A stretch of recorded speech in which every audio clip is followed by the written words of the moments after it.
Yeah, viewers all over the world, as you already know my name, Ogbuefi Ezeana, ugochitubelu Oraifite.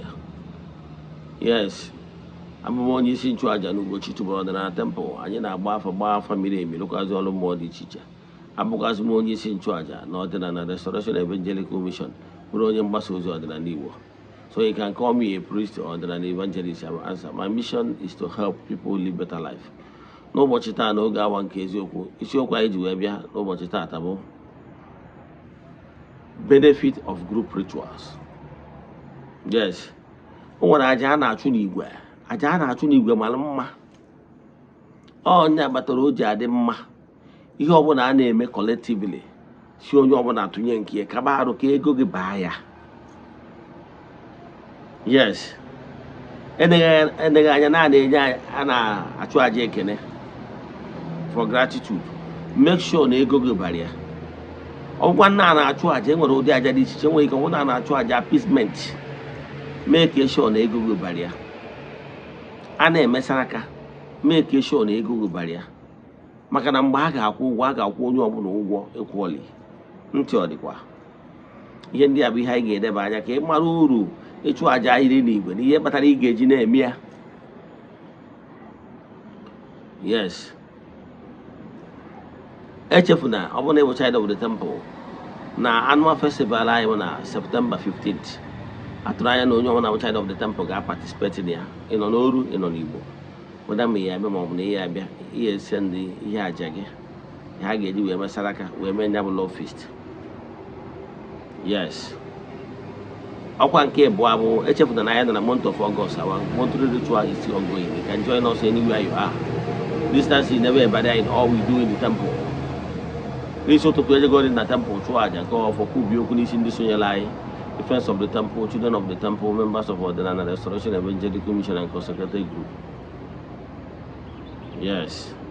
Itu aka isi eme. Now, I'm going to show you that he gave me a drop or 3 prayer requests. You make token donation to the account number.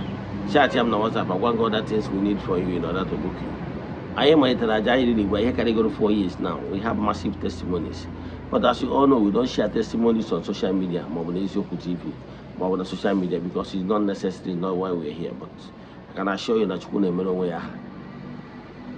Now, let's proceed. Issue quite Webia. Issue quite Webia remains benefit of group rituals. When I go again, now, I'm going to ajayi na igwe achụ ike dị ya. Ndị Igbo na-atụ nsi na igwe bụ ike. Ebe na akwụkwọ ndị ụka ọbịa na-akpọ Baịbụl, Jizọs nwere ebe ọ sị na ọ bụrụ na a na-ada ebu a na-eto n'afịa na ya na-ebe a. Ihe ọ pụtara bụ na enwere ike dị na awaja na awaja. Enwere ihe a na-akpọ singular and plurals. Ọ bụrụ na o nwere ihe ị ga na-eme n'ike aka nke onwe gị mana ọ ya aga ma na-enidiri ka another person n'ọnya ya emere ya kwubi okwu n'isi wee gaa ma amarụ ga-atụ dị iche iche. Ịrọta story of Mamụtalụ Samuel a na-akpọ Ana na die Eze-Ana. Die Eze-Ana bụ onye nchụaja. Ọ fụrụ nwunye Ana n'anya. Ọ gbara mbọ chụọ aja dị iche iche ka a na-amụta nwa mana a na-amụtara nwa. Until Ana na di ya wee jee mmemme a na-akpọ Shilo annual festival. Na annual festival ahụ ka ha nọzi. Nnukwu onye nchụaja a na-akpọ Eli.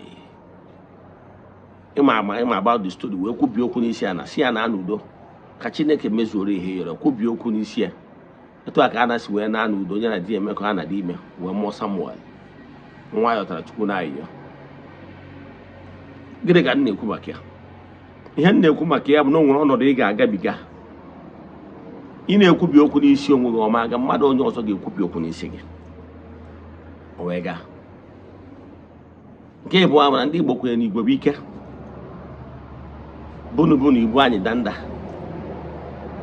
Na agbakọ nyụọ mamịrị. Ọ bụ ofufu. Ndị Igbo tụkwa n'ihu si na agbakọ kwa nwa n'olu na ọ dị awa n'afa. Ama m ihe na pass through na ọnọdụ anyị na pass through mgbe agbakọ onye Igbo na onye ịtọ na ndị ọzọ kwubi okwu na anya gba ọnọdụ ọjọọ anwa ọnọdụ a ga-adị mma ihe a na-akwa nwa n'onunu kwa ọnọdụ ọjọọ ha n'onunu kwa ihe isi ike ha n'onunu kwa nsogbu ha n'onunu ọ ma apụtakwa again maka na na-adị bụ anwere atụrụ ọsọ ngọrọngọ bụrụ onye ịtọ ekwubiri okwu n'isi wee kwuo n'obe gị obe. Power of group rituals is very important. Ihe ọ bụla a na-eme n'ugwu ọ bụgoro na o nwere onye adịchara dị unclean ịmaghị ihe a na-eme in group enwere ndị dị unclean nwee ndị dị clean and mmadụ niile anọ na the same spiritual level. Unu niile gbakọta ọnụ wee kpee ekpere unu ga-adị ile maka na ekpere ndị dị ile ga-akwalite nke ndị na-adịghị ile. In the spiritual level unu niile ga-anọ na the height the same level with the most qualified and most ranked human spirit there, most elevated human spirit, the same level unu niile ga-aha na mmụọ. Yes, o nwere ihe a na-ewepụ na anụ wee rie anụ maka ihe na-enwego ndị dị mma. Chukwu okike na ụmụ mmụọ na-eji maka ndị dị mma wee negana ndị adịrọ mma anya. Ka mmakwatụ iweta bundle of notes onwe ego adịrọ mma n'ime ya iwe weta single note ka ije gote ihe na shop enwere ike ije ebe ahụ ericheche ya mana iwe that ego ahụ adịrọ mma tinye na bundle of notes onye a na-agụ ego a despite the fact na o nwere ike ọfụ ego ahụ adịrọ mma mana because na ọ bịarụ n'igwe iwe kọmọlụ ịma ọnụ onwe onye gị na-ege enwe nsogbu ọsị na ya chọrọ iji anya wee fụ gị. Yes, mana ije kpọjie ndị ọdị ka ọ dị kpọrọ igwe ndị mmadụ ndị ya na ya dị na mma wee bịa ịfụ na ọ fụzie gị ọ bụrụ na ọ chọbụrụ ịbara mgbe nwere ike mechizi ọnụ because of ndị agha dị mma ya na ya dị na mma mgbe a ndị a nwere ike ịwazi on your behalf agbaghara gị. Etu a ka ọ dị na aja a na-achụ n'igwe. Ọ bụrụ na ịma pọwa dị na aja a na-achụ n'igwe ịgbawa akawa arụ na-eso enyi ya no matter how broke ị dị ihe dị mkpa bụ na ego gị bara na ya sincerely speaking you don't have but make your even your penny ka ọ baa dị ya all go wonders maka ọmụọ etu n'ukwu o ji ya n'aka. Ka mmakwalụ gị atụ ọ bụrụ na abịara aja a na-achụ n'igwe ọ bụrụ na aja a na-achụ n'igwe na ọ bụ atụkọtacha ego ewere ego ebunu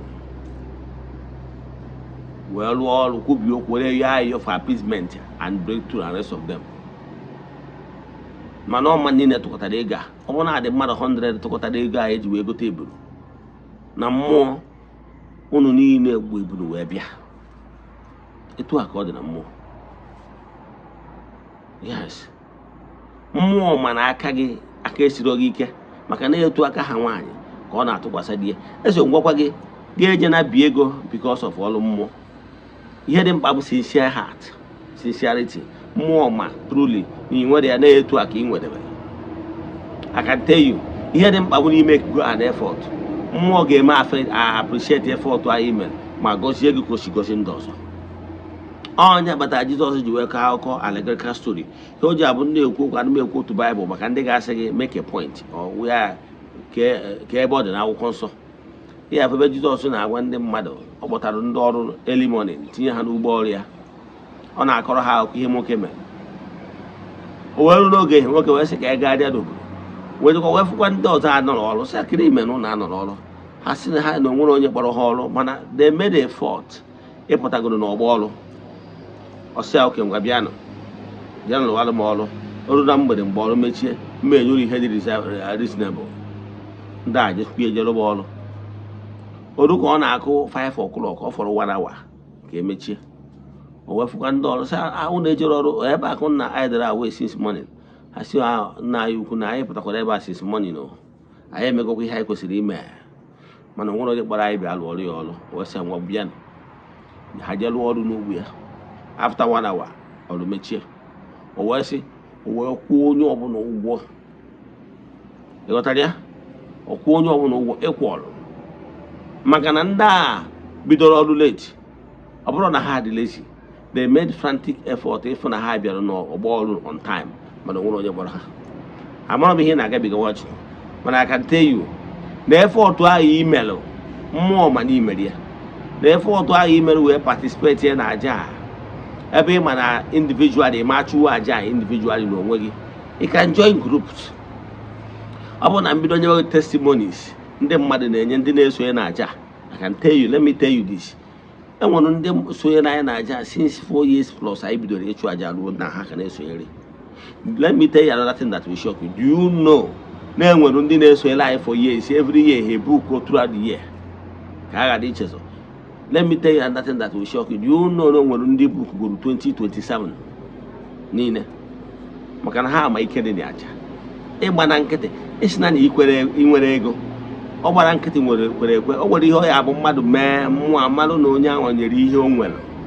Ịfụrụ nwaanyị a na-ekwu okwu, nwaanyị nyere a na-akpọ widow's mite. Ihe dị mkpa bụ n'ihe ị nwere. Don't go and sell something ka ọ wee bụrụ na iji no, mmụọ ga-eweta ihe a ga-eji chụrụ ya aja. Ihe mmụọ chọrọ achọ obi tiwara etiwa na obi gwepịara egwepịa. Sincerity of purpose. So once you are sincere with your chi and your forces, it shall be well with you. Kene ka nne ekwu maka ya. Ama m ọtụtụ ndị rụchagoro ọrụ mmụọ ha, ife ha na-emezi ewu ide sonye na monthly ritual for years now, and things are moving well for them. Mom ihe na pass through, mana ana m achọ ịgwa nwa Chukwu na-esonye na aja a na-achụ n'igwe ya. Onye ọ bụla ị nwere contribute onye gụrụ ọtụtụ ndị mmadụ aka, tọọ ọtụtụ ndị mmadụ na-agbụ. Maka na nwere onwe ga-erute onye ọbụla na-agbanyeghị ihe eji wee chụnya bụ aja. Ihe mmụọ na-ene anya agba obi gị. Ka nkwụsị ebe a. Bụ na ị nwee ajụ na nkụzi a ma ọ bụ na ịchọ ka agbaala gị afa miri emi, chat me on WhatsApp 08057837672. Let us pray.